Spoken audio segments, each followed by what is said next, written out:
संगीता घर की बड़ी बहू थी, लेकिन सास की हरकत उसके लिए बिल्कुल ठीक नहीं थी। संगीता, वो मैं सोच रही हूँ नौकरानी हटा दूं। अब तो तू आ गई है, दोनों मिलकर काम कर लिया करेंगे। बबलू बेटे के कुछ पैसे ही बचेंगे ना। हाँ हाँ माँ जी, क्यों नहीं, बिल्कुल। अगले दिन। अरे संगीता, मैं जरा मंदिर जा रही हूँ, आकर नाश्ता करूंगी। ठीक है माँ जी।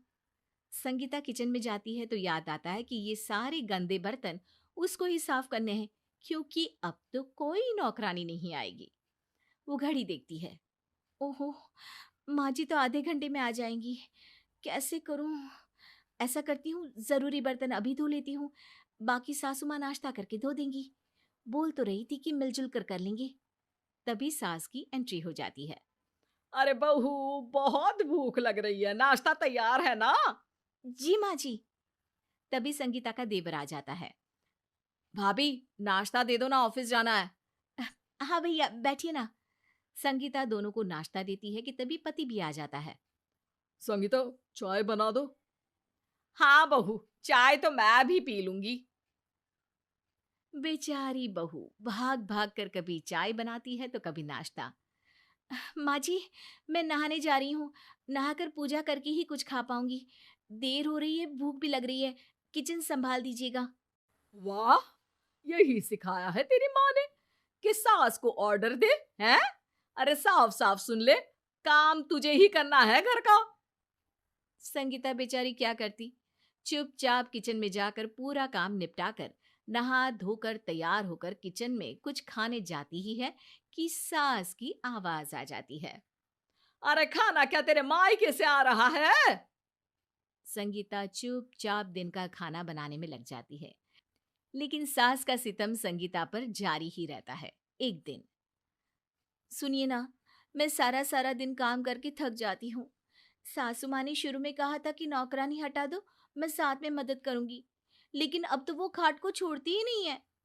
आप किसी तरह घर में नौकरानी रखवा लीजिए ना। बबलू बीवी को आश्वासन देता है कि वो उसके लिए घर में नौकरानी रखवा देगा। लेकिन अगले दिन जब नौकरानी घर आती है तब सास। ए, किसने बुलाया तुझे यहाँ? किसने क्या? बहू ने बुलाया है काम करने के लिए। बेचारी क्या क्या करेगी अकेले। कैसी फूल सी आई थी भूरिया, लेकिन तुमने तो इसकी हालत ही खराब कर दी है। सास को नौकरानी की बात पर गुस्सा आ जाता है। वो जोर जोर से चिल्लाती है। अरे कौन इस बदतमीज नौकरानी को घर के अंदर लेकर आया? अभी निकालो इसे घर से, वरना। हाँ हाँ, मैं अभी भगाती हूँ। बहू रानी, इतना भी ना दब इस जालिम से। हाँ। निकालो इसे। सास का पारा सातवें आसमान में होता है।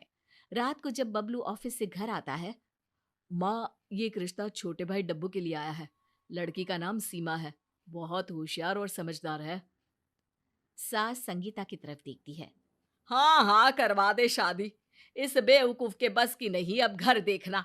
छोटी आएगी तब इसकी अकल ठिकाने लगाएगी। संगीता कुछ नहीं कहती, लेकिन सास के दिमाग में नई खुराफात घर कर लेती है। अगली सुबह।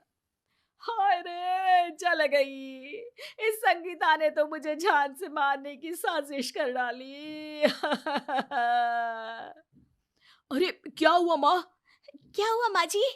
अरे माँ जी की बच्ची, नहाने का पानी इतना गर्म था कि मैं जल ही गई। लेकिन मैंने तो पानी गर्म किया ही नहीं।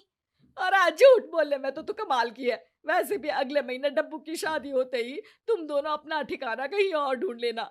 मैं नहीं चाहती कि मेरी नई बहू को तुम भड़का दो। अरे, ये क्या बोल रही हो माँ? हम कहाँ जाएंगे? अरे जहां मर्जी जाओ। और बहू सुन, जाकर जरा गर्मा गर्म कचौड़ी बनाकर ला, और अदरक वाली चाय भी मेरे लिए लेकर आना साथ में। संगीता चुपचाप सास की हर डिमांड को पूरा करती। और फिर वो दिन भी आ जाता है जब छोटी बहू घर आ जाती है और संगीता को पति के साथ घर छोड़कर जाना पड़ता है। नए घर में। मुझे माफ कर दीजिए, मेरे कारण आपको अपना घर छोड़कर आना पड़ा। अरे कोई बात नहीं। वैसे भी तुम्हारी खुशी के बारे में मैंने कभी ध्यान नहीं दिया। तुम अब अपने पर ध्यान दो, घर सजाओ और जैसी मर्जी कपड़े पहनो। अब जिंदगी जीने की कोशिश करो संगीता। तुमने हर कदम पर सहा, लेकिन अब नहीं। वहीं दूसरी तरफ और सीमा बहू, सुबह की चाय नहीं मिली अभी तक। माँ जी, मैं जल्दी से चाय चढ़ाती हूँ। आप एक काम करो, 2-4 कप धोकर दे दो मुझे। सास नई बहू को कुछ नहीं कहती और कप धोकर दे देती है। अरे बहू, कल से थोड़ा जल्दी उठ जाना, क्योंकि बर्तन तुम्हें ही तो धोने हैं। ठीक है माँ जी, कोई बात नहीं, लेकिन आप भी ना जरा जल्दी उठकर नाश्ते और चाय का इंतजाम कर लीजिएगा। वो क्या है, मैं ज्यादा देर भूखी नहीं रह सकती। अरे वाह वाह वाह, यही सिखाया है तेरी माँ ने। ए औरत, मेरी माँ का नाम ना ले। मेरी माँ ने मुझे पढ़ाया लिखाया है। जितना तुम्हारा बेटा कमाता है उतना ही कमाना सिखाया है। और हाँ, कल से मैं नौकरी करूंगी। घर के काम के लिए यहाँ नौकरानी होगी। फिर क्या, वही नौकरानी की एंट्री घर में दोबारा हो जाती है। आय हाय अम्मा जी, ये क्या? ये बहू रानी तो थोड़ी टेढ़ी निकली। संगीता बहू तो हर बात पत्थर की लकीर की तरह मानती थी।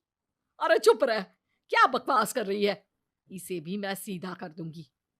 अरे बहू, जरा कचौड़ी बना कर ला और साथ में अदरक वाली चाय। अब जब सारा काम नौकरानी करेगी तो तू क्या सारा दिन ये सीरियल देखेगी? ना माँ जी ना, सीरियल क्यों, फोन पर गेम भी तो खेलने होते हैं ना। अच्छा, क्या चाहिए था आपको? कचौड़ी? अरे मैं क्या कोई कल्लू हलवाई हूँ जो कचौड़ी पकौड़ी मुंगोड़ी बनाऊं? हैं? दाल और चाय बनानी आती है मुझे। आटा गूंद दूंगी, रोटी भी आपको ही बनाना होगा। और हाँ, चाय बनाओ तो 1 कप मेरे कमरे में दे देना। याद रखना, चीनी कम लेती हूँ मैं। सास मुंह नीचे करके किचन में जाती है तो सामने संगीता खड़ी दिखती है। सास की आंखों में पानी भर जाता है। संगीता बेटा, अच्छा हुआ तू आ गई। देख रही है तेरी सास की क्या हालत कर रखी है इस लड़की ने। अरे बेटा, सुबह से कुछ खाया नहीं है, जरा 1 कप चाय तो बना दे। लेकिन ये क्या, अगले ही पल जिसे वो संगीता समझकर बात कर रही थी वो तो नौकरानी बन जाती है। अरे अम्मा जी, पगला गई हो क्या? क्या संगीता भाभी का नाम लेकर बड़बड़ा रही हो? देखा माँ जी, आपने एक अच्छी लड़की की कदर नहीं समझी और आपकी छोटी बहू ने आपको सबक सिखा दिया। सास संगीता को फोन करती है। बेटा संगीता, घर वापस आ जा।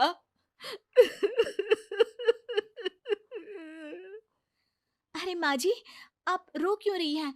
मैं शाम को इनसे बात करती हूँ और हम लोग कल से आपके पास ही रहेंगे। लेकिन बबलू घर वापस जाने से इनकार कर देता है। नहीं, मैं अब तुम्हें और परेशान होता नहीं देख सकता। पहले तो तुम्हें सिर्फ माँ का करना पड़ता था, लेकिन अब तो छोटी देवरानी का भी करना पड़ेगा। मैं घर वापस कभी नहीं जाऊंगा। बस, फिर क्या, सास को अपनी गलती का एहसास होता है और वो संगीता के पास आकर प्यार से रहने लगती है।